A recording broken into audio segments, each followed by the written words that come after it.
This week was the last chance for candidates to file their intentions with the Secretary of State.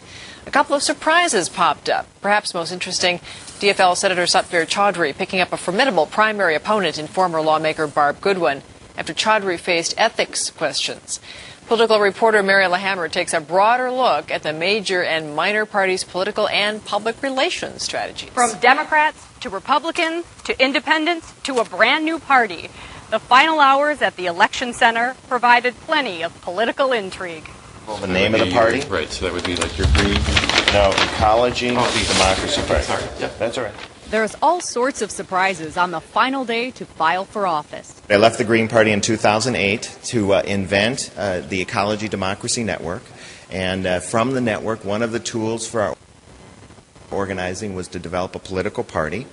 And we established a political party in the state in May 8th, 2010.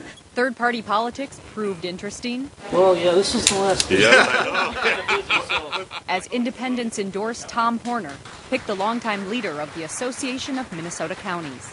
The IP, being out of the box. We're looking at two white guys who live in the metro. Well, that's kind of out of the box these days, Mary. Again, out of the box comes in solutions. We have to look at scale. We have to talk about, for instance, in county government. Counties provide over 100 different services. We need to find the right scale for each of those services. We need to figure out how cities and counties can be more collaborative and more cooperative about providing services.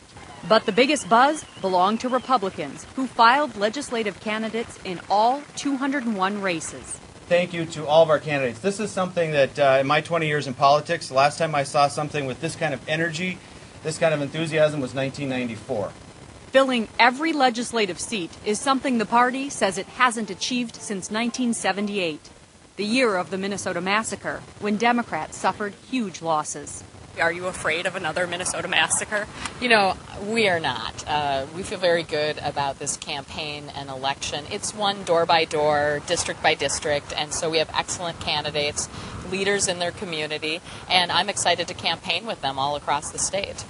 Kelleher, the House Speaker and DFL-endorsed candidate for governor, has been campaigning around the state with lawmakers. But during filing, the DFL was more low-key. She's going to raise taxes. This is about getting some free media. State has a track record of quitting. Republicans were ready with a response after every Democratic and even independent's announcement. It's the same message. It's let's raise taxes, let's spend more. And I haven't heard a substantive reform out of any of the candidates that are running. What you're seeing with Tom Emmer and Annette Meeks is let's redesign government, let's refocus priorities.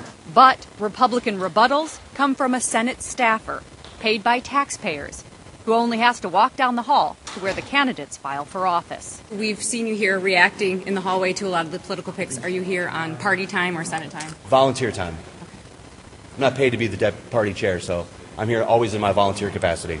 Well, my expectation would be that everyone is doing their job and that they are not abusing the taxpayers' dime. So I would just hope that everyone is living up to that standard. Democrats also have the complication of a spirited primary election ahead. By the time people are really paying attention to this in terms of the primary vote, which I think really, in my mind begins, as you say now, certainly, but especially with the early voting option starting 6 weeks before the primary and then again before the general, that's certainly when I think people will start tuning in. We're going to continue to travel around the state. I look forward to lots of conversations, lots of issues. I think that the party is doing a great job giving me support as an endorsed candidate.